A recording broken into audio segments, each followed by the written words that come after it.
I still can't believe he thought he was making art. Alright, so I watched X last night with Mia Goth, and this is the second Mia Goth movie that I've seen. Does she do anything besides horror movies, or is being a scream queen just her thing? Then again, Jenna Ortega was in it too, and I can't think of anything of hers that isn't a horror movie, so I guess whatever. This is an okay movie. It lacks some of the panache that Pearl had, but I thought it was still kind of stylish. I guess as far as slashers go, this is about as classy as you can get, despite, well, the story. Speaking of which, it begins with a bunch of aspiring adult filmmakers going to this farm in the middle of nowhere, aka Pearl's farm. Their big plan is to use the location as the setting of their new movie, unbeknownst to the old people living there. Maxine Minx, played by Mia Goth, has these big dreams of being a star, and I guess her avenue to getting there is doing adult films. I don't know how that's going to skyrocket her to fame and glory in 1979, but I guess it's happened before. The crew gets to the house and the old man who answers the door is real sus, and he doesn't like any of them.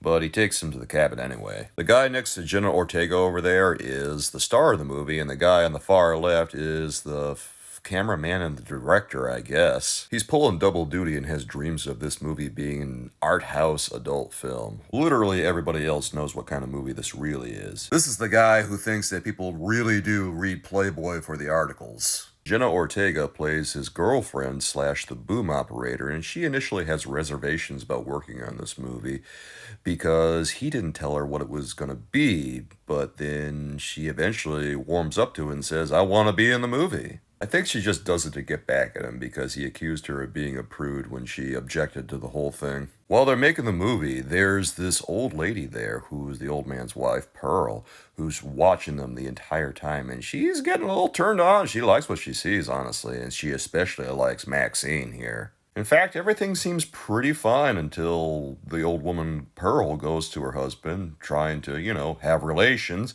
and he can't because of his heart, he says, at which point she goes off the deep end, and, well, then the movie actually starts. This one's good. It's a little bit of a slow burn, but I think it's worth watching. It's not your typical slasher movie. It's pretty artful with both the adult film influences and the slasher influences. And it does get pretty brutal as the movie goes on, so hey, check it out, guys.